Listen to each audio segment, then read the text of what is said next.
Hey, what's going on? It's at the letters for Thursday, September 10th. Arden Swelling here with Ben Nicholson Smith. Our producers, as always, are Christian Ryan and Mike Tassoni. Ben, I need you to tell me if I'm just too in the weeds of this MLB season or if things always happen this quickly. Because it just feels like every day this year feels like a week, and like every week is a month. And like this year has been an eternity, as we all know, but like just this week, just in the last few days, we have had the Blue Jays taking 2 of 3 from the New York Yankees, who are bad now, by the way, to further secure their hold on second place in the American League East. We have had an injury to the club's most productive hitter, Teoscar Hernandez, an injury to the club's second most productive hitter, Rowdy Tellez. Imagine last year saying those would be the Blue Jays' 2 most productive hitters with 2.5 weeks left in the season. Like the trade deadline, when the Blue Jays made a bunch of moves and brought in Robbie Ray and Ross Stripling, that feels, Taijuan Walker, that feels like forever ago, dude. It really does. And I mean, I think that's the last time that we recorded a podcast too. So, I mean, it feels like things are changing quickly. It's crazy. Like this whole year went from like 4 or 5 episodes ago, we're talking about, spring training 2.0 and what's going to happen this season. Will they even play? Now it's apparent they're playing. As you said, we've already passed the trade deadline. Now it's full on into the stretch run.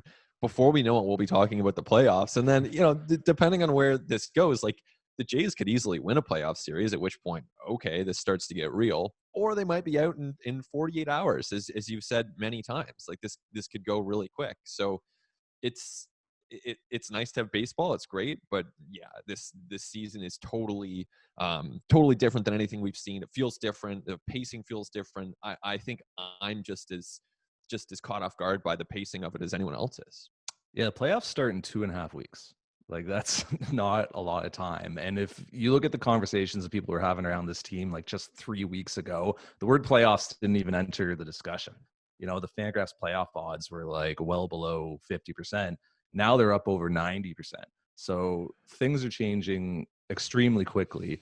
But we are seeing a Blue Jays team that's going to have to go forward now without 2 of its most important bats, in Teoscar Hernandez and Rowdy Tellez, which, like I said, it's a crazy thing to say. But those are 2 guys who have been carrying this offense, who have been productive, consistent in the lineup, have made like real demonstrable changes to their plate approaches and have like made real solid improvements. And, this like small sample of a season was always going to have these type of situations where it's like, hey, I said before the year, like Teoscar Hernandez could win an MVP award if he has a 60-game tear like he did at the end of 2019. Well, he was a legitimate MVP contender when he went down. Rowdy Tellez, like his strikeout rate plummeted, stopped swinging at crap, was hitting a bunch of homers, was, having a much improved 2-strike approach. Like these are big losses for the Blue Jays. Whereas in 2019, if these these two guys went down, it would be like, oh, okay, like they'll get by. But like in the context of this year's crew, like this is big stuff. Yeah, exactly. Like even set aside 2019, even if in spring training 1.0 or spring training 2.0, if these 2 guys had gone down, then all right, like it's not ideal. The Jays want to take a look at them, but they were not viewed as the pillars of the offense that they really became. And it happened quickly. I mean, Teoscar got off to a good start. And even as soon as the first weekend of the season, I think he was leading or tied for the major league lead in home runs at that point, and he just kept it up. So that was incredible. With Rowdy, I think it's even happened in the course of the last, I don't know, 10 days or 2 weeks, like definitely since we last recorded, that he has really taken his offensive game to the next level. And I think that a lot of people realized the caliber of season that he was having offensively. But no question. I mean, these guys were producing in a big way for this team. You mentioned the MVP discussion. I think it's like totally real, and it won't be, he won't appear on ballots at this point in all likelihood, but I have a vote. I'm starting to kind of like, all right, like familiarize myself with some of these candidates, right? I mean, obviously you're Mike Yeah. Trout's, that requires no prep. He's going to be in a top 3 spot, but like, I don't know. What about Tim Anderson? Like you start looking at some of these down ballot guys, and Teoscar was, I think, rightfully inserting himself into that conversation, which is pretty crazy to think about. And so it does make it a really big loss for a team that, now you look at their batting order, 5 through 9. We were texting about this with Shy the other day. It's like that's, man, you start looking like after the top 4 in the Blue Jays lineup, it gets really thin after, your number 4 hitter, Vlad Guerrero Jr., whoever it is on a given day, and that's a problem for this team. Yeah, you look at that lineup from Wednesday night in the series finale against the Yankees. Look, the top's not so bad. Kevin Biggio leading off, Randall Grichuk in the 2-hole, Travis Shaw hitting third, and Vladimir Guerrero Jr. batting cleanup. But as you said, there's then a cliff at number 5 where you go down to Joe Panic, Jonathan VR, Caleb Joseph hitting 7th, Derek Fisher, and Jonathan Davis. And like, credit to Joe Panic, who has been having great plate appearances over the last couple of weeks. But Joe Panic, 5th hitter in a competitive MLB lineup, like in the postseason. And look, the Blue Jays were without Lourdes Gurriel Jr. in that game. Like, he had a day off, just kind of get him off of his feet. And like, yeah, at the end of 28 games or 28 games in 27 days, whatever the number was, like, let's not risk another injury to a key piece. So you add Lourdes to that and it lengthens it out a bit, but still it gets pretty thin in the bottom half of that batting order. It doesn't seem like Teoscar Hernandez or Rowdy Tellers are going to be back anytime soon. I mean, maybe Teoscar for the playoffs, but even that's a little dicey with an oblique injury in the playoffs starting in 2.5 weeks. So, like, in my opinion, the Blue Jays need to add to this lineup. Like, they need to add some more thump. Like, this is going to catch up to them, having this lineup and having the bottom half of it not be as good as you'd like it to be, I guess. But I'm not so sure, like, where that addition really comes from for that club right now. It's tricky, right? And you can only count on so many breakout seasons in the course of 1 year. And I feel like the Jays have kind of already had their share of them, not to put a limitation on the potential of these guys, because you never know. But Derek Fisher is actually kind of playing well. So maybe he's that guy, and he's obviously shown the ability to hit for some power and to draw a good plate appearance. So that's a good thing for the Jays, but you're not going to bank on Derek Fisher being that guy. I think you can see flashes of it from Joe Panic, but realistically, he's probably a 700 OPS guy. They continually have gotten little to no offense from their catchers. I mean, I know Caleb Joseph hit that 1 home run, and Jansen, to his credit, huge grand slam in that in one of those games against the Yankees.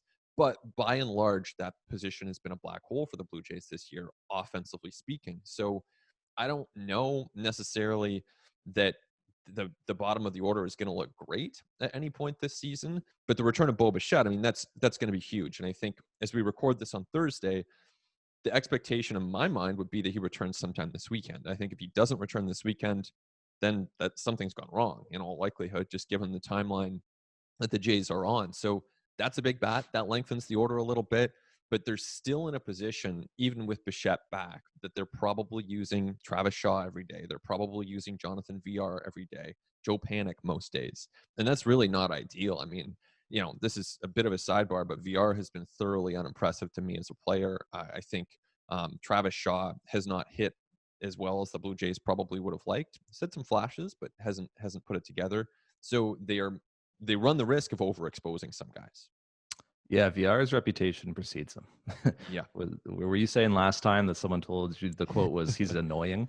Right. And at the time I was like, I don't know, like, is this, a compliment or an insult? I think I know which way I would read it now.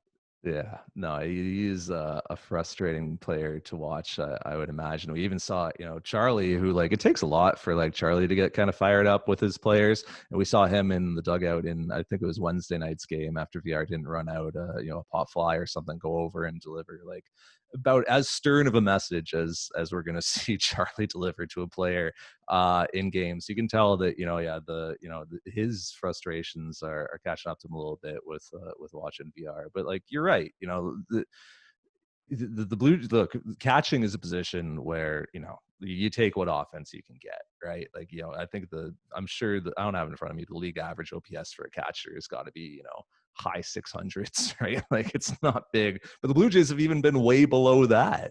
Like, it's a little under the radar, but like, Dave Jansen hasn't had the season that he would want to, that the Blue Jays would have wanted him to. And this is like a young guy who you were kind of counting on to be part of this core going forward. And now the Blue Jays have some question marks at that. position. Reese McGuire, when he was optioned, had the lowest on base percentage in baseball. And he had committed 3 errors behind the plate. And there, I remember I did the hit on the day that this happened. So this has probably changed since then. But on the day that he was optioned, there were like 19 teams in MLB that didn't have 3 errors from their catchers. And Reese McGuire had 3 on his own. And it was, costing the Blue Jays runs. And in one case, when he threw a ball into center field, I think it was in the Red Sox series, it like cost them a game.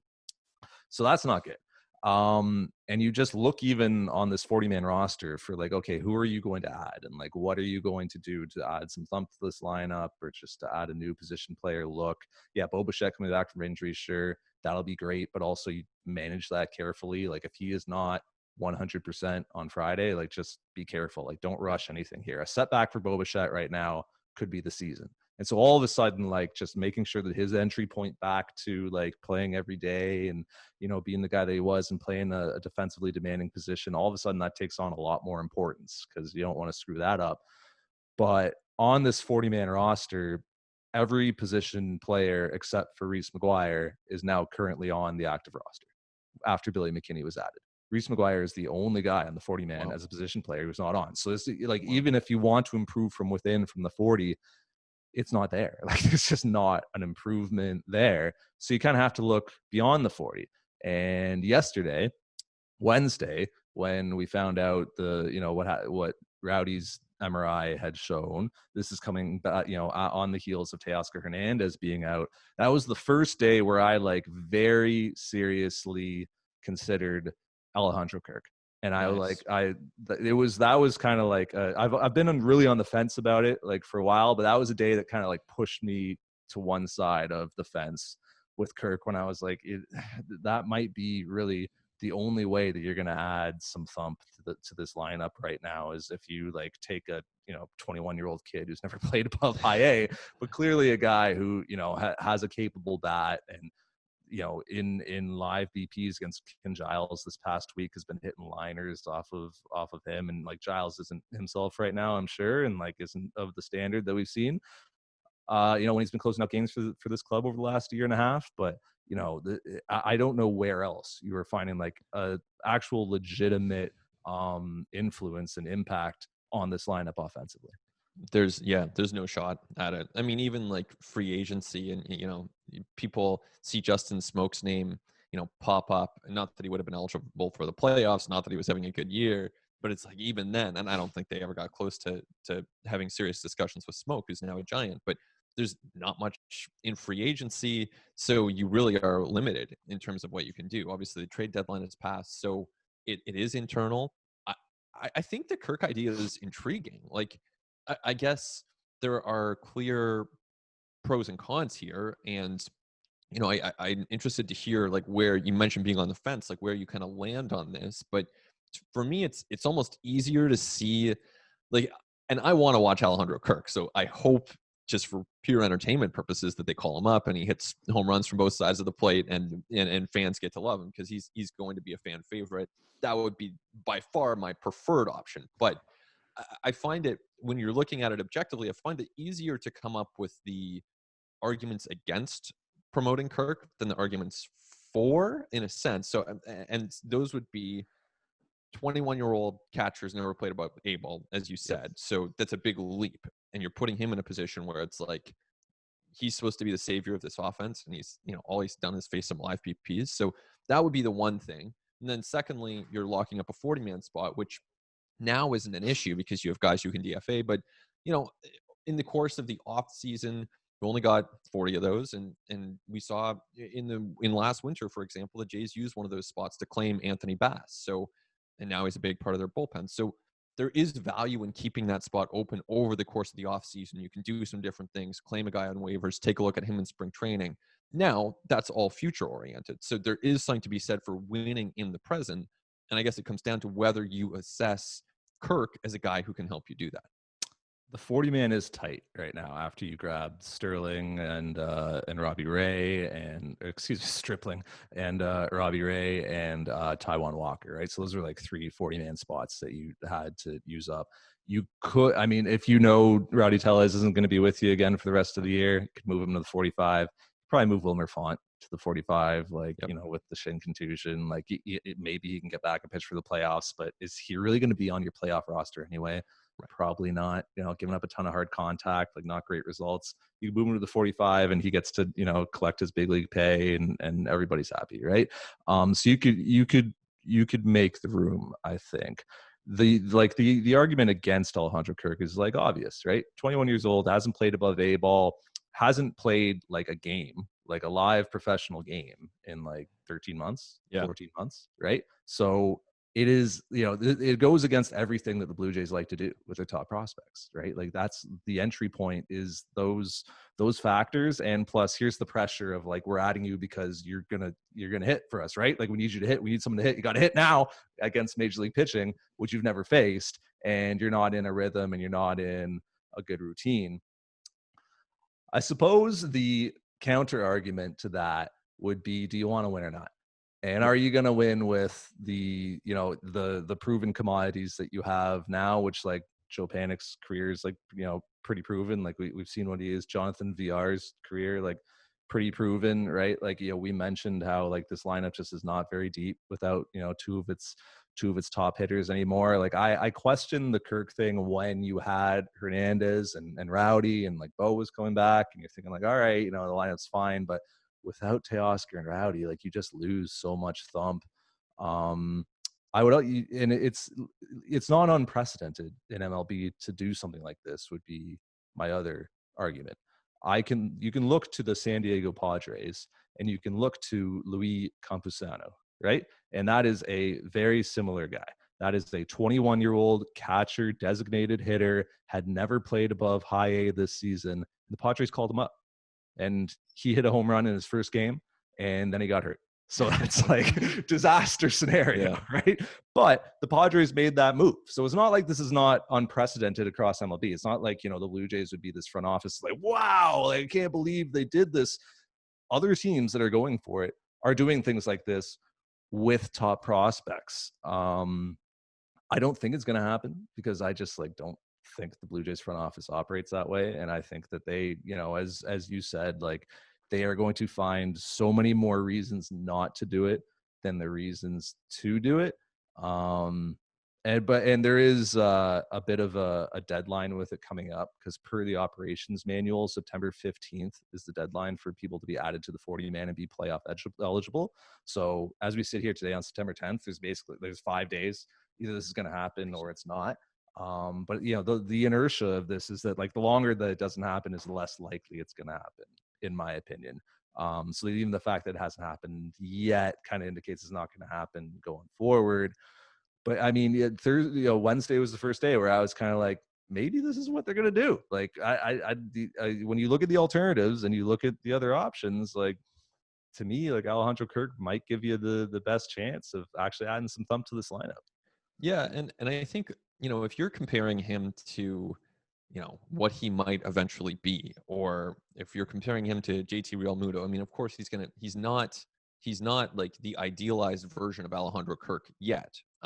But that's not really a fair comparison. Really, you have to compare him to who else you have on the roster, on the bench on a given day. And it's pretty easy to imagine a situation in a game where, let's say, Reese McGuire's, or, you know, let's say Danny, because Reese is off the roster right now. So let's say it's Danny Jansen who is at the plate and you're looking for a pinch hit option. You've got Caleb Joseph, Jonathan Davis, and maybe Joe Panic on the bench. Could Kirk be a better option than those guys? You know, or if it's you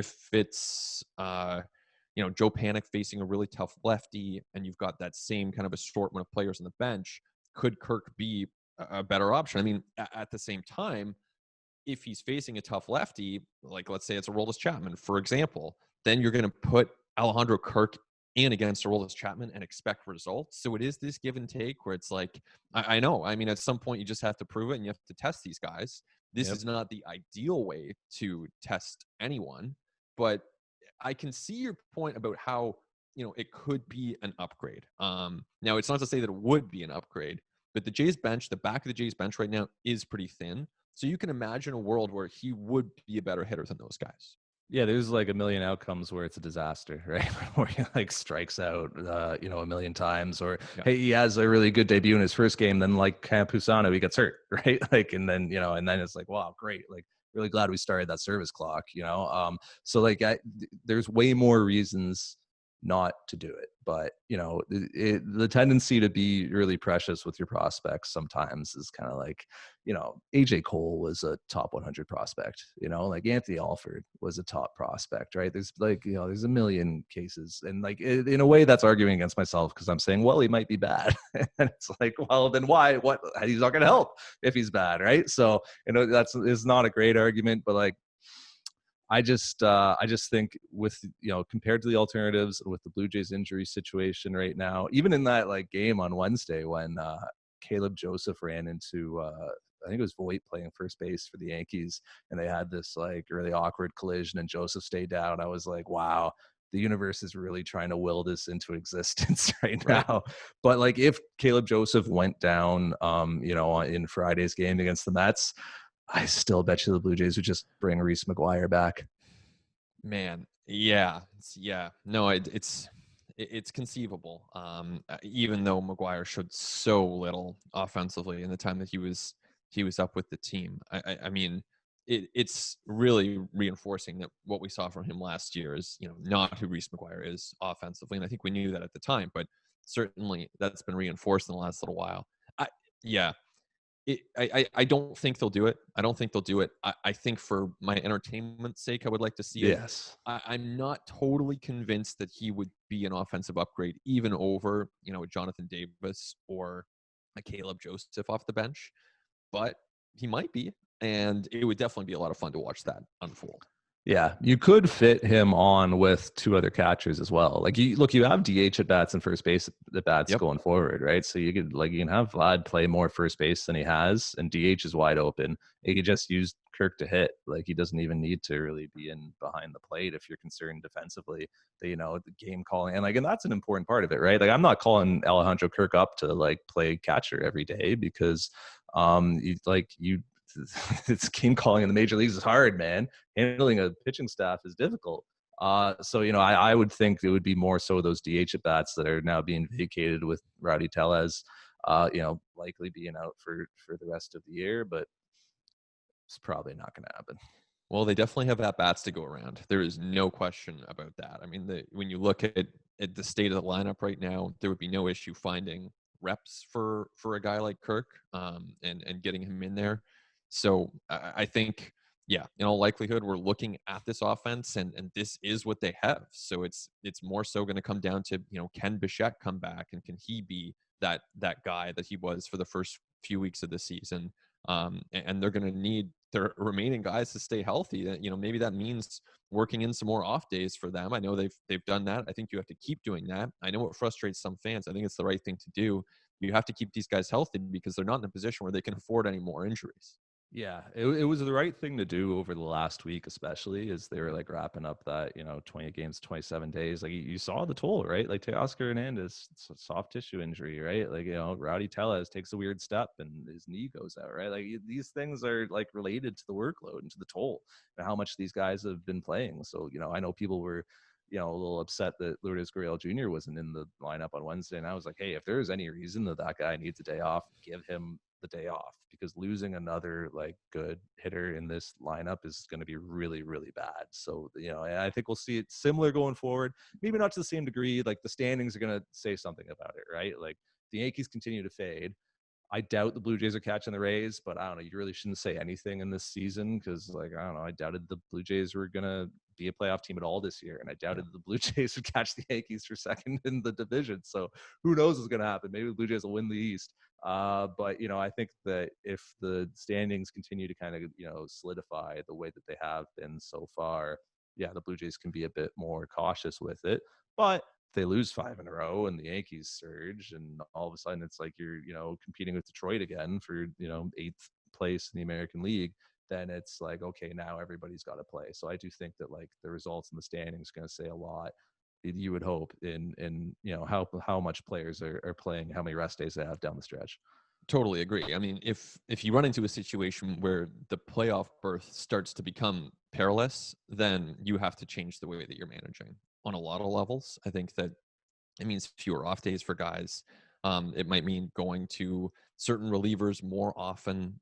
You definitely have to be more aggressive in that situation. Thankfully for the Blue Jays, that doesn't appear to be where they are. And I don't know where you land on this, Arden. When I look at the difference between being the number 5 seed and the number 7 seed or 8 seed, or even winning the division, I don't really see the incentive. And this is part of the problem Yeah. with this structure more generally, right? If you were to extend it beyond this year, and part of the reason that teams like the Dodgers and Yankees didn't really do much at the trade deadline, but it's like I don't see what the incentive is to really go all out just so you can be the 5 seed. Like, am I missing something there? No, with the 3-game first round, like, objectively bad teams win 3-game series all the time. All the time. Which is why I kind of wish the MLB went with the let the top 4 pick their opponent thing. Or I guess it would only be the top 3 who pick it, and then the 4th to be stuck with whoever was left. I liked that idea, Of course, especially in a like 3-game series setup. Like, you might as well, right? Yeah. But yeah, there's no, if you finish first in the American League, you're still only going to get a 3-game. You still got to win a 3-game series. It's in your home ballpark, which, like, great, but you don't get to pick your opponent. Like, you don't know who's coming in. If they come in, they're hot. If you run into, like the Blue Jays might go into wherever they're going, Hyun-Jin Ryu shoves, and Taiwan Walker shows up and has his best start of the year, and all of a sudden it's like, oh crap. So yeah, I would have preferred that they went that route with the pick your opponent thing. That would have like given a bit more incentive to those top 4 teams. Just think about, like, if this was a reality show, like, do you ever watch those like really bad reality shows where it's like, they're trying to scale some building or accomplish some task, and they would have people like choose one another within the show as a way to create intrigue. And it's kind of obvious when they do it within the show, like, why they're doing it. And it doesn't necessarily like land all the time. But I think in Major League Baseball, like, if they were to take that turn toward being a bit more of a reality show, which, like, let's face it, they're entertainment too. Like, they're competing along with everything else to try to entertain people. And it literally could be a show where you're drafting your opponents and the GM has to announce this pick and justify it. Like, I think it would be fun. I think it actually would be kind of fun if you're going to have this type of 8 teams make it per league. Then I can see the case for that. Yeah, like, if you're the Dodgers, do you select the Giants? Right. Like, like, yeah. If you're like, so what? They're assume the Rays win the win the American League. Like, who would they take? The Yankees, who are like fading bad and not playing good baseball, right? That or would the seem like Jays. a strange decision, right? Like, just on paper, not knowing like how teams have been playing. If like you're gonna take the Yankees, like, that's a really good club. Like, you're gonna run into Garrett Cole and like who knows. But then also they're not playing well and they don't look good. Absolutely, they don't look good at all, and even right down to some of the players that they're giving reps to at this point. But I mean, even if you think about it as a reward for the teams, then it just gives that team a little bit of extra leverage to make their own decisions. So then the Rays actually get a bit more of a prize, because if they want the 8 seed, great. If they want to play the 2 seed for whatever reason, they can make that choice. So it actually, like, beyond the entertainment factor, it actually does provide some sort of incentive for the teams that finish atop their league. No doubt. Let's step away, but when we come back, there is plenty of pitching matters to discuss as we continue on At the Letters. All right, so Ben, let's go to the playoffs, and it's a 3-game series, and let's say the Blue Jays. Let's take a look at it right now. Right now, the Blue Jays would be playing Cleveland. So perfect. Blue Jays they're going to Cleveland. They're going to play that team in the playoffs. 3-game series. Hyun-Jin Ryu starting game 1. Obviously, hopefully you've been able to line it up right, and the way that the schedule is played out, you're able to not pitch him in that final series of the season. Who starts game 2 for you?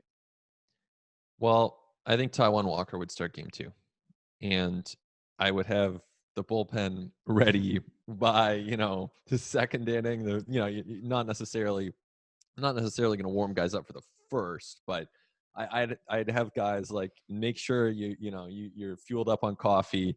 Don't get too comfortable there in the bullpen because we might be calling on you in the second or third inning. Like basically, if he has a night like he did against the Yankees where his command just wasn't there, then you got to make a move. You're pulling him and you're going to the bullpen and just relying on those bullpen arms. What about you? So I might like I'm gonna jump into the deep end of like the way the Blue Jays are constructing their pitching staff and the way Mhm. that they're getting outs this year, and I'm gonna like open with Julian Merriweather, Yeah, just as like yeah, hilarious against Cleveland, right? But yeah, yeah, for I'm hoping for 6 outs, right? If he yeah, only gets me 5 and I have to bring in like Ryan Brucky to get a tough lefty, that's okay. yeah, I'm opening with Julian Merriweather, and then I'm going to like either if Thomas Hatch matches up better, or if like Anthony Kay's stuff plays really well against Cleveland's tendencies and their swing planes, and I am like Milwaukee Brewersing my way through that second game, and I am keeping Taiwan Walker in my back pocket yeah. as my game 3 starter in Sure. case things don't go well for me. And this is also based off of in this like world, I'm assuming the Blue Jays have won game 1. If the Blue Jays lose game 1, Mm, it's like what is your throw your best stuff out there in game, like if Taiwan Walker is your best chance at winning by your own internal like data and yep, everything else, throw them out there, right?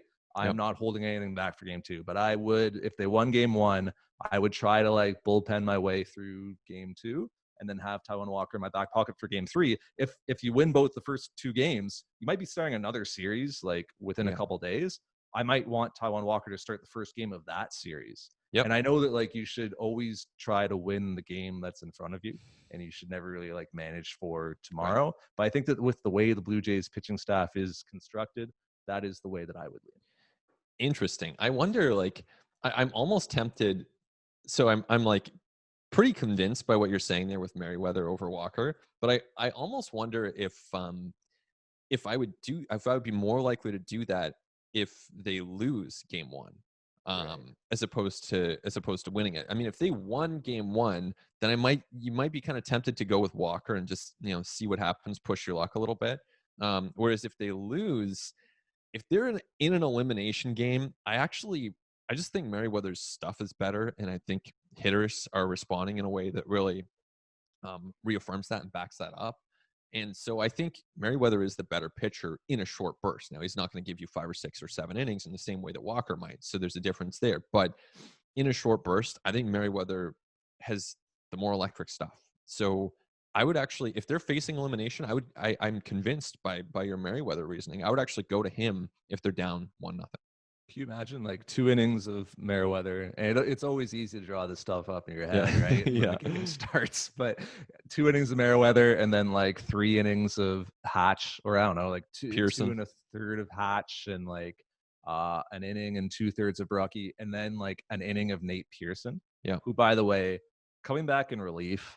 Nate Pearson, I could not be more excited to see Nate Pearson in a 1 inning burst. Like I thought that we were never going to see this, right? Yeah. That Nate Pearson was just going to be a starting pitcher going forward, and he was going to have to look starter. You got to keep something in the tank. You don't really go max effort. Like for Nate, that's sitting nearly like 98, touching 99 and 100.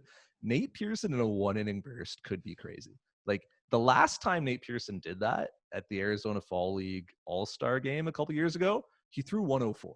So Nate Pearson in a 1 inning burst this year, if he's healthy and if he's just going max effort and airing it out, which I think he will be, we might see some crazy stuff in that Yeah. situation. So that, I am like, you should never look forward to anything in the year 2020, but part of me is like really kind of looking forward to that. Oh yeah, and it is one of those things. Like even the scenario that you outlined, right? It's a really be careful what you wish for Yeah. situation because you're lining up Ryu. Okay, great. Well, guess who Cleveland has in that situation? They've got Shane Bieber, who's probably going to win the Cy Young. And then game 2, is not going to be a bullpen game for them. It's going to be Zach Plesac or Carlos Carrasco or like Savali. Like they have so many guys that even after trading Clevenger and Bauer, they have so many really good starting pitchers that's a scary team to face in the playoffs, not offensively, but just from a pitching standpoint. So even more so than some of the other playoff teams. Like I think Cleveland could be really scary. Taiwan Walker starts game 2 for you. Does he see the lineup a third time? I mean, no way. No way. There's no chance. No starter other than Ryu in the playoffs should face a lineup a third time. Like, no way. Tanner Roark disagrees with you. Well, yeah, but Tanner Roark's not managing a Major League Baseball team, and I appreciate. I honestly, I really, seriously, I appreciate Tanner Roark's thoughts and his Mm, perspective. And like, we always say this, and it's true.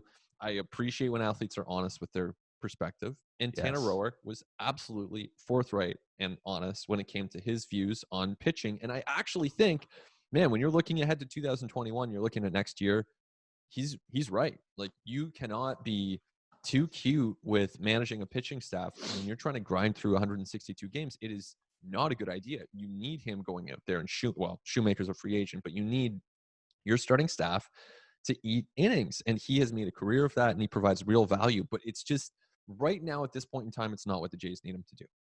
Yeah, there are so many reasons why this season in particular we have seen across baseball. It's not just the Blue Jays. Across baseball, teams very reticent to let starters, see a third time through the order. And like part of it is 2020 context, right? Part of it is shortened season. Part of it is shortened lead up to the season. So you do want to be really careful with like durability. Part of it is expanded rosters, right? So you got, these like 10, 11 man bullpens. And so you have the options of more guys to go to. Shortened season, you don't necessarily need to save that bullpen as much as you would in prior years.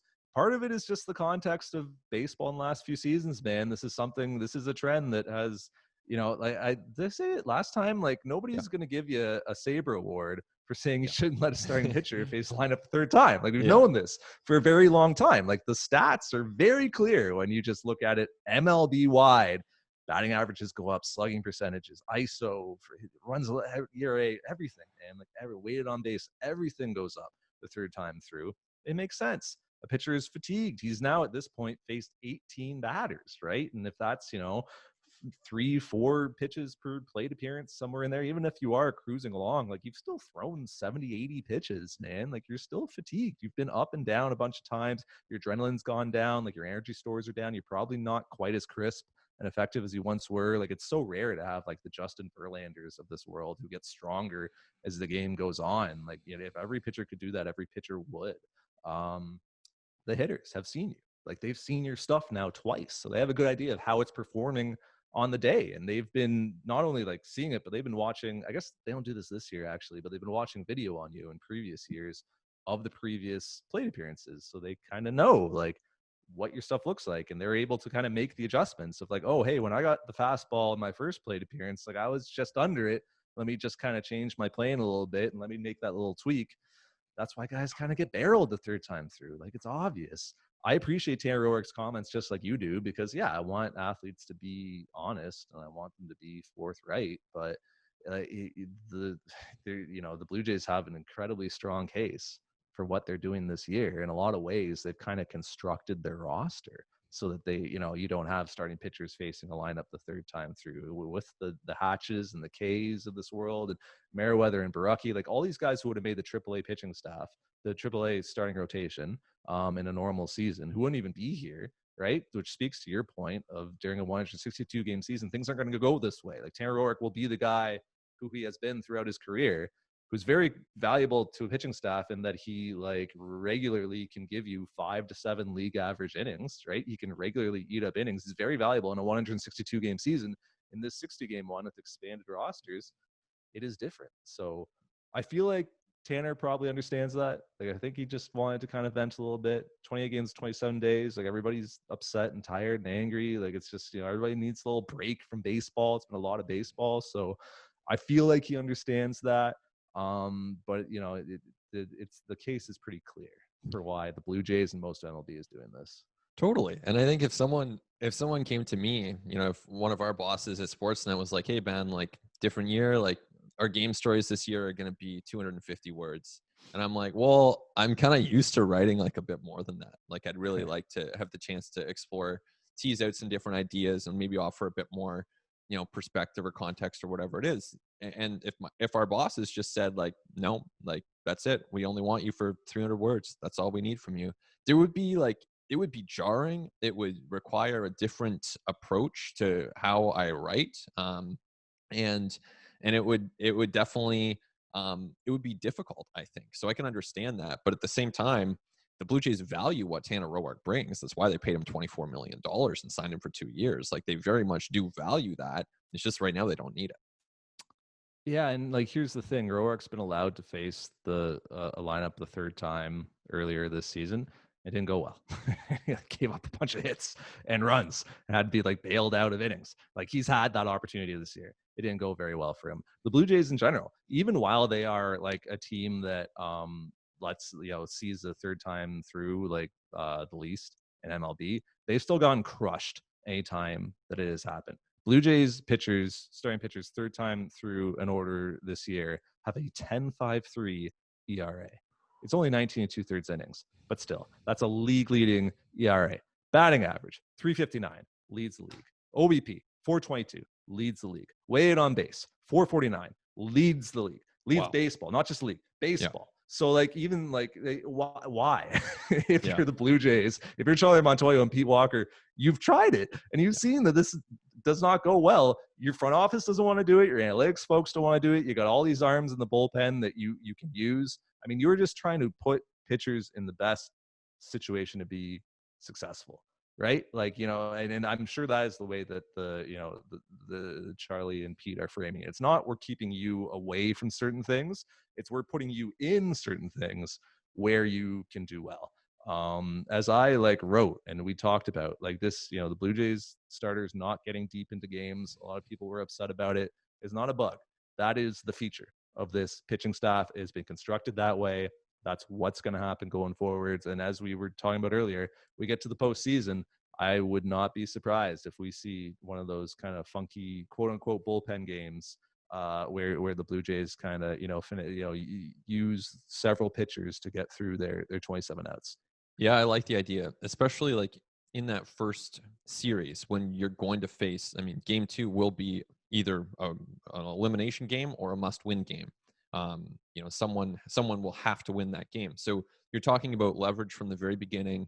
It's not a sustainable strategy if you're doing this even for a 7-game series. I don't think you can do it, but for a wild card game, I mean, it's almost the default to have a bullpen game for the wild card game, unless you happen to have an ace lined up, and for good reason. And this is only a really, a small step away from a wild card game. So, the more we talk about this, I really don't think if the Jays are down 1-0, I don't think you start Shoemaker. I don't think you start Roark. I don't think you start Walker. I think it should be a bullpen game. I think that's maybe if you're up 1-0, you roll the dice on a starter, a traditional starter. But if not, then if you're down 1-0, then to me, I would go bullpen game. And it does, it raises a question for a lot of these pitchers like a Chase Anderson or Tanner Roark or Matt Shoemaker or Taijuan Walker. I mean, what's their role? Are they just there to pitch if the Jays are up 4 or down 4? I mean, considering their, level of expertise and experience and pay in a lot of cases, it feels a little incongruent. I'm not saying that's a reason not to do it, but I don't know exactly what the role would be in a shortened season or in a shortened series. But that's probably getting ahead of ourselves a little bit.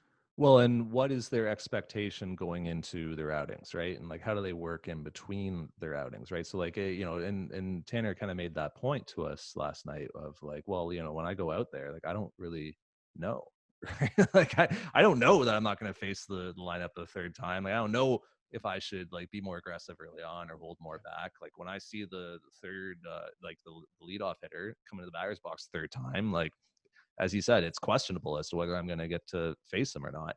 I could understand how that would be disruptive to a pitcher's routine, and particularly like between starts. You imagine guys like Hatch and Baraki and Merriweather, guys who have been starting pitchers their entire lives. Like they're having to adapt to completely new routines. Like not certain how often they're going to pitch. It changes how you lift in between, how you stretch, when you throw sides, like what you work on, like your recovery, like all these things, right? Guys who are used to an every 5 days or every 6 days type of thing.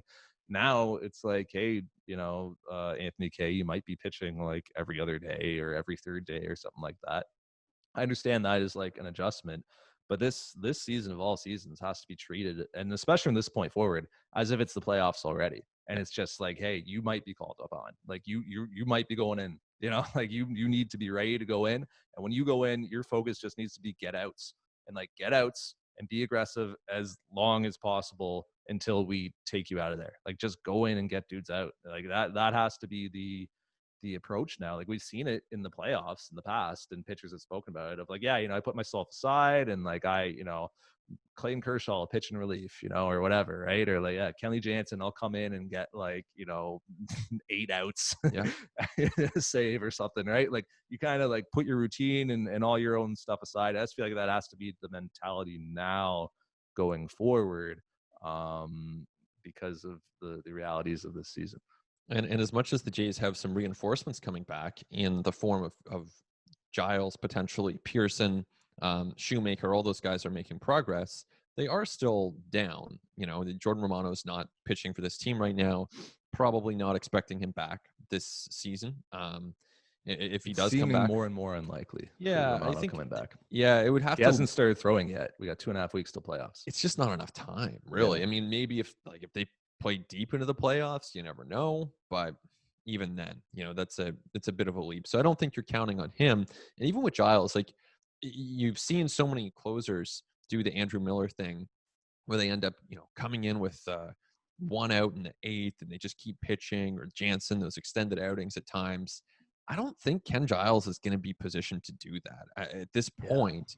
Just given the issues that he's had with his elbow, I know you're trying to win games, but you also owe it to this player who's on the brink of free agency to treat him with a certain amount of caution. And so I don't think you can be asking Ken Giles to do, 40 pitch outing over the course of 2 innings. Like I think pretty much he's got to be a 1-inning guy who doesn't pitch 2 games in a row. Like maybe I'm being overly cautious there, but I think you're pretty close to that. You have to be pretty close to that, just out of respect for Ken Giles. Yeah, John Gibbons used to call it abusing guys, right? Yeah. In the bullpen. Yeah. And like you bump up against it. The Blue Jays have bumped up against it with like a lot of guys over this last little bit. And a lot of that's just their schedule, right? Like they played a lot of games in not that many days. And they, as we've mentioned, have starters that they aren't letting go very deep. So they've had to use a lot of relievers. But I mean, I like Anthony Bass, man. Like it was, there was a while there. He pitched like 5 times in 8 days, and they was like you could see it in the stuff, right? There was a decline in the stuff. He got through his innings, but you could see he was clearly not at his best. Like I'm just, you can look it up on Fangraphs. You can look up like the pitcher usage, last 7 days, man. Like Sean Reed Foley's thrown 97 pitches, Hatch 58, Merriweather 58, Cole 58, K 56, Dolis 56, Yamaguchi 82, Font 44, and he's on the IL. Like the blue, and that's part of what Tanner Roark is talking about, is that like the bullpen's exhausted. These guys are really tired, and it's part of what you're talking about, how about it's not sustainable over a full season. And it's also part of what you're talking about, in that you want to do right by these guys and you don't want to impact their durability going forward, impact them, the next year. Like we've seen several times, Ryan Tepera, look at what happened to his career after he logged some very heavy innings loads, like, what are you going to say? He's pitching leverage for the Cubs. Yeah, watch out. I've been watching a lot of Cubs games these days. But we've seen it a few times, in Toronto, where guys just got like used a lot, and then the next season they're not themselves anymore, man. Like, but I don't know. Maybe part of that's just like being a reliever in baseball, right? Like, it's a fine balance, man. Like, I don't know how you manage like the push pull of that. The Blue Jays are trying to right now. This off day couldn't have come at a better time, and the one after the Mets series couldn't have come at a better time. But from that point forward, the Blue Jays basically be playing every day until they're not allowed to play anymore because they got beat or they won a championship. So it's going to continue to be something the Blue Jays are going to have to manage as they spin out this season. Totally. And I think if you get to the point, I mean, if they have a week left in the season and they're 4 or 5 games up on the bottom, on the number 9 seed, essentially on the team that's trying to claw its way into the playoffs, I think at that point in time, then you really, maybe Tanner Roark will get his wish, actually. I mean, at that point, maybe you let Chase Anderson, Tanner Roark, and Taijuan Walker have them go 8 innings, and then you really let the bullpen have a break. At this point, you're still trying to win games. So I still think You have to be extremely cautious when it comes to third time through the order. You have to use your bullpen. It's there for a reason. Those guys are effective. You're straddling that line between, what's just an occupational hazard of being a pitcher and what's too much. But I think they're doing that right for now. They would love to get to the point that, 4 or 5 days remaining in the season, each guy gets one tune-up outing, let's say on the Friday or Saturday, and that's it. You just kind of rest them and you let the starting rotation at that point do its work. You got to think, like, if you can line things up the way you want to, you won't even have Ryu pitching in those last 3-4 days of the season, 5 days of the season anyway. And that's your one guy who really does log like a good amount of innings. That's the one guy that you feel comfortable letting, get all the way through a lineup of the third time. So you're not even going to have him. So like, yeah, you might have to be like, all right, like, here you go, Tanner, like, go get those outs, buddy. Like, the complete game. Hey, here you go, Diesel. Like, Yeah. go show the manhood, right? Like, all those things that you're saying, like, it's your time now. And then you might not be on the playoff roster. Well, yeah, who knows? Right? If I'm the Blue Jays, here's what I'm doing for the foreseeable future. I'm lining up Hyun-Jin Ryu to pitch every 5 to 6 days. Like, I'm not necessarily waiting for the rotation to take a full turn. Because I just like this is what you paid the guy $20 million to do. Be here, be an ace, pitch every 5 days, give you really a good chance to win a game. Like, we've seen how the schedule, how the standings have turned very quickly. Like, I don't think that the Blue Jays are at a point right now where they can really necessarily put things into cruise control. By the end of the season, like, if things are crystallized, then fine, definitely back off Hyun-Jin Ryu. But for the next, week and a half, I am keeping him on an every 5, at most every 6 day turn.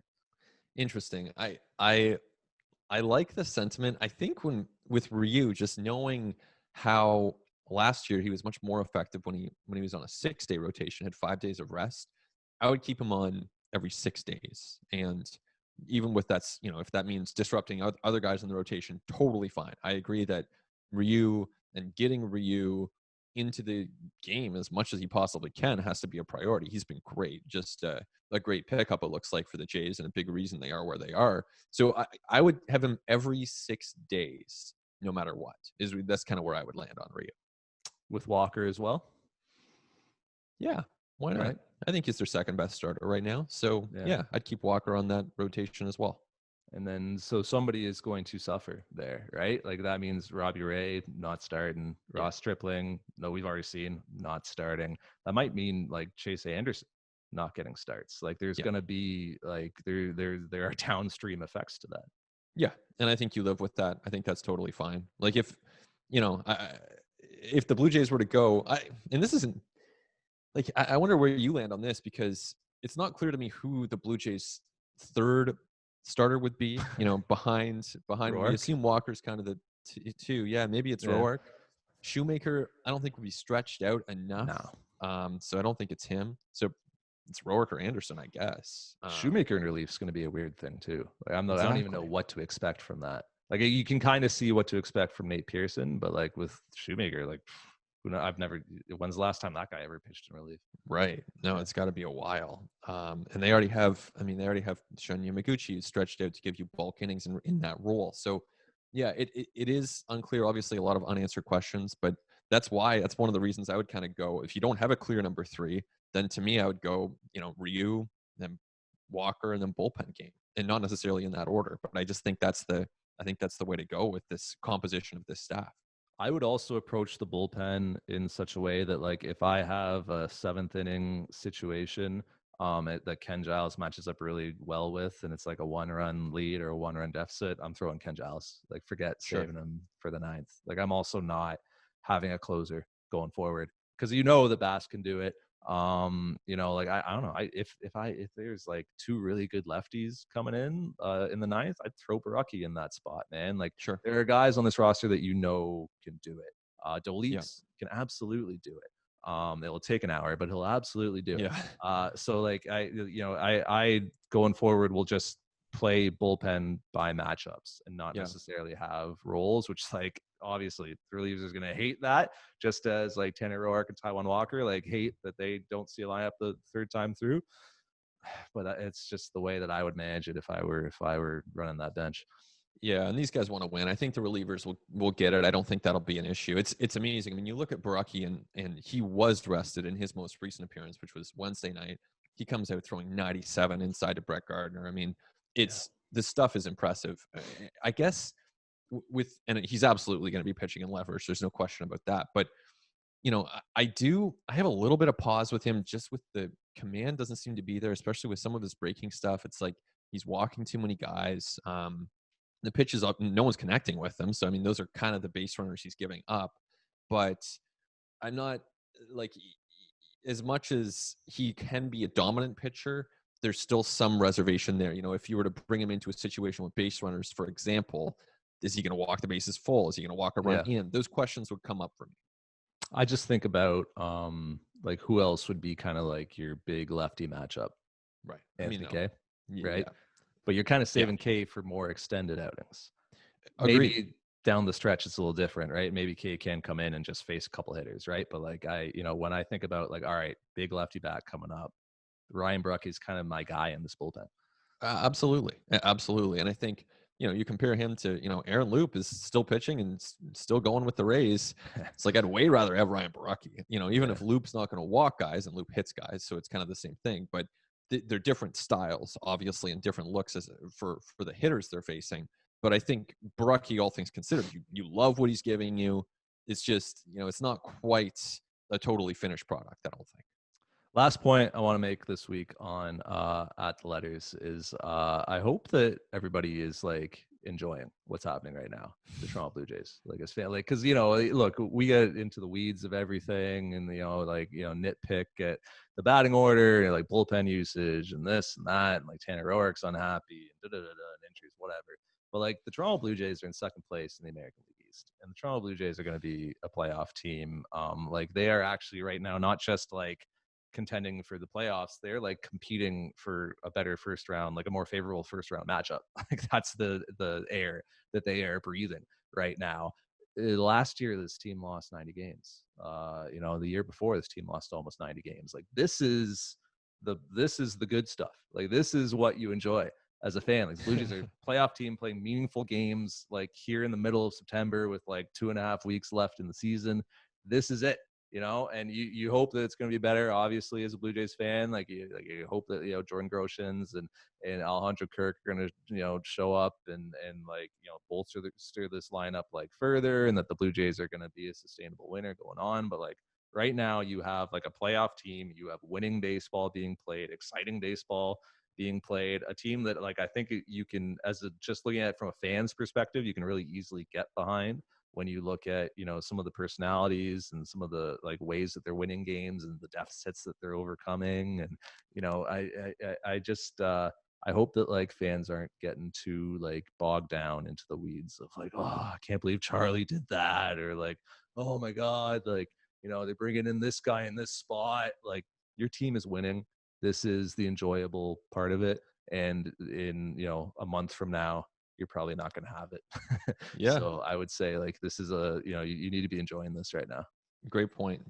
I think when you kind of zoom out and you think about where were the Blue Jays expected to be or where were they last year, and then now here they are just laying waste to the Red Sox and Yankees, just right? Totally out. Like they're way better than the Red Sox. Their pitching is just so much better than the Red Sox. And they are, I mean, they're have a better record than the Yankees. They're winning games against the Yankees. The idea, even a couple weeks ago, oh man, they're gonna have to play the Yankees 10 times. Like that's gonna really shake the Jays to their core. Well, now they're 2-1. They still have more games to go, but it's certainly not this behemoth that they couldn't possibly beat. I mean, they're playing competitive baseball against them. So definitely good point to kind of reset and appreciate that, because when you think about next year, who knows what the playoff situation is like, right? If you have to be a top 5 team in the American League again, as it's been for the last 7 or 8 years, that's a much bigger challenge, and it might be one that's out of the Blue Jays' reach depending on how the season goes. We're seeing a team right now that's going to be in the playoffs. That leads to some really fun conversations. Like I enjoy the debate around who should be on the playoff roster, who should they start in game 2. That stuff is really fun. I hope the fans can find their own questions to kind of grapple with in the course of the next couple of weeks, because it will go fast too. I mean, once once that series starts, it's gonna go by really quick. So it's definitely a good chance to kind of enjoy and just say, all right, this is a weird season. They're making mistakes, but at the same time, they're winning way more games than they're losing. Yeah, look at like the conversations that we're having right now about playoff rosters, right? But Yeah, how are you going to set up the rotation and like, what's the batting line order going to look like in the playoffs? yeah, Last September 10th, TJ Zoik started for the Toronto Blue Jays and went 4 1/3 and gave way to Buddy Boshears and Justin Schaefer, and then Derek Law and Tim Meza. yeah. Yeah, the day after that, Wilmer Font started the game and threw 2 innings and gave way to Trent Thornton, who all of a sudden had to pitch behind an opener, and then gave way to Jason Adam and Ryan Tepera. I mean, like you just go through the game logs, man. Last September 14th, Jacob Waguespack started, went 3 2/3, gave up 3 runs, gave way to Brock Stewart, who gave up 6 over 2 innings pitched. What were we talking about last September? None of these things that we're talking about now. So like, whatever, I'm not gonna tell anybody how to enjoy anything. Like, enjoy things however you want, man. Like, you're your own person. Like, just like consume things however you want, whatever makes you happy. But like, it is nice to kind of like zoom out every once in a while and be like, hey, like Blue Jays are a playoff team. Just a year ago, things did not look quite as rosy or favorable as they do now. Jason Adam also pitching leverage innings for the Cubs, by the way. They're just picking up those scraps off the Jays reliever bin. I wrote this like high spin fastball thing like a week ago, and Jason Adams like a top 10 fastball spin rate guy in baseball, which Wow. I don't, maybe it dawned on me last year and I forgot about it. Then I was like, oh, this is why the Blue Jays like this guy. Like, this is why they kept giving him opportunities and why they like brought him in, because super high spin fastball guy. The Blue Jays clearly like that. Look at Thomas Hatch. Look at Joey Murray. Like these are high spin fastball. I think Robbie Ray or maybe Stripling, one of those guys, is a high spin fastball guy too. So that's like an interesting little like trait that the Blue Jays are clearly looking for in acquisitions. But go ahead, sorry.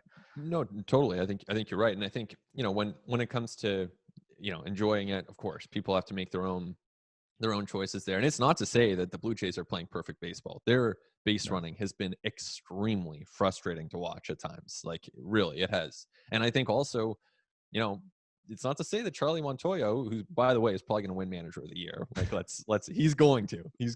Now, do I think that he is necessarily the best manager in the league? We'll save that for another podcast. But I think he's going to win Manager of the Year, and yet he has made decisions that we've talked about, whether it's Biggio hitting 8th or Teoscar Hernandez hitting 8th. I mean, those in my opinion are the wrong decision. But he has big picture kept this team in it, and yet if you want to look at those decisions closely and second guess them, that's fun. Part of being a sports fan is second guessing the coach and manager. So great, go for it. I mean, that's fun too. But yeah, don't lose sight of the fact that this team is winning a lot of games. You like blew my mind when you texted me that Yeah. like a week ago or something. Like Charlie Montoya's gonna win Manager of the Year. I was like, wow, you're so right. He is. Like, you are absolutely right. Yeah. But it all, if anything, like, and this is a whole nother discussion, but like it just kind of exposes the flaw of that award and the flaw of us as baseball writers voting on that award. Because I 100%. don't watch every team as closely as I watch the Blue Jays. I've seen every single one of Charlie Montoya's decisions this year. I've looked at every lineup. I've looked at every bunt, every pinch hit spot, every pinch run, every bullpen like game, everything. I've seen it all, but nowhere even close to that on any. But pick another AL manager of any other guy in the AL. So like, if I had to vote on that award, which I don't, like, I got Cy Young this year, man. Like, that's easy. Like, thank you. I could do that, right? But like, having to vote on like who's been the best manager, I have no clue as a baseball writer. I have no idea. Even like there, I even don't get to see like 92% of what Charlie Montoyo does in a day, right? Like, we talk to him every day, and we get to see him like, manage a game. But so much of being a manager is what happens in the clubhouse, behind closed doors, and in meetings, and just handling personalities and players. So none of us really have a good grasp on who a good manager is. We really don't. Like, I understand the historical significance of the award, and so I don't think it's going anywhere anytime soon. But to me, it's almost like it's kind of a step away from us voting for like bench coach of the year or bullpen coach of the year. Like, if someone gave me a ballot for bullpen coach of the year, I'd be like, I don't know. I don't know what they do, right? I don't observe what they do on a daily basis. Like, they obviously have a lot of responsibilities. They have a lot of work. They have to work with pitchers.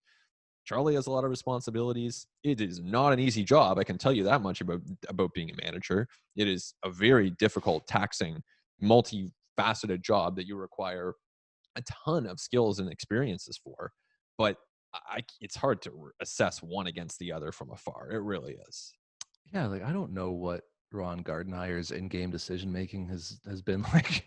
Right. Like Yeah. I haven't. I watched the Angels at the beginning of the season because they're an interesting team with interesting players, and they fell off the Yeah. map. I don't know. Yeah. Maybe Joe Madden's making amazing in-game decisions, but like for whatever reason, like they're just losing all the time, right? Like Right. it's the obvious thing that like everybody does is just look at expectations versus outcomes, right? What did you expect this team to do? And then what was the outcomes? Nobody expected the Blue Jays to be a playoff team. I didn't.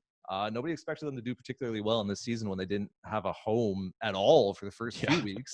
Then ended up playing in a AAA ballpark. The players were all salty about, right? Yeah. And then they're going to look at the record and be like, "Wow, like this is great." But if the fact that the Blue Jays have gotten like really good performances from Thomas Hatch and Merriweather and et cetera, Teoscar Hernandez and Tellez, like, is that not more of a credit to the front office? The last thing we need to do in baseball is like, deify front offices any more than we do. But like, is that not more of a credit to like player acquisition, right? And to Yeah. getting Thomas Hatch for a David Phelps, right? And for trading for Teoscar Hernandez and sticking with him when it looked pretty grim with him and when he was getting like demoted and when he wasn't doing well, and saying, no, there's something here. This guy's going to put it together. We believe in the player. Is that a more of a credit to like player development and to, your pitching coaches for the pitchers, right? Who brought Thomas Hatch in and were like, why aren't you throwing a changeup? Throw your changeup more, man. Like, Shun Yamaguchi, who in his first 2 outings is like a disaster. And then, Pete and Matt Bushman start working with him more. And it's all of a sudden he turns it around because he's using his stuff differently and attacking different quadrants of the zone. Like, I just think the award itself is just completely antiquated. Shocking that the BBWAA would be accused of being out of touch with maybe the modern baseball climate. But again, a topic for another podcast. I don't want to get myself in trouble here. I know. Should it be like the organizational award or something? Like, I don't know what to call it. Sure. It's like, I don't want to say like, best GM Yeah. or like best front office. I don't know, like that, the club that like the Yankees for taking Gio Urshela and turning him into what they turned him into, right? Like there should be an award for that, for like really wise, like waiver wire pickups and, get minor league free agents in the off season who turn into something, and like, guys who, you stuck with organizationally, like in the, the Hernandez, instance, even like Grichuk, right? Like having given him that extension looks fine now, right? Oh, like yeah. when the Blue Jays first gave it to him, it was like, but now it's like, great. There's got, for those things, there's got to be an award, but I don't even know who you assign it to, because like modern MLB franchises, it's not just like one guy with, 29 media guides. Like, oh, what about this guy?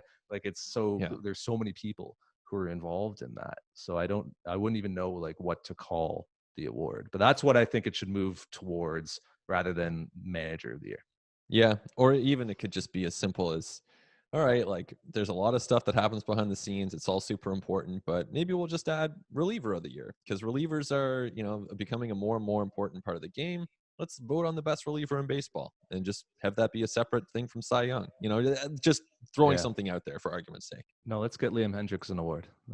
Sure. That's what we need to do. He's been awesome. Speaking of former Jays relievers, watch out for Liam Hendriks over the last 2 seasons. Oh, yeah, no, absolutely. That's at the letters. My name's Arden Swelling. That's Ben Nicholson-Smith. Our producers are Mike Tassoni and Christian Ryan. Talk to you next week on At the Letters.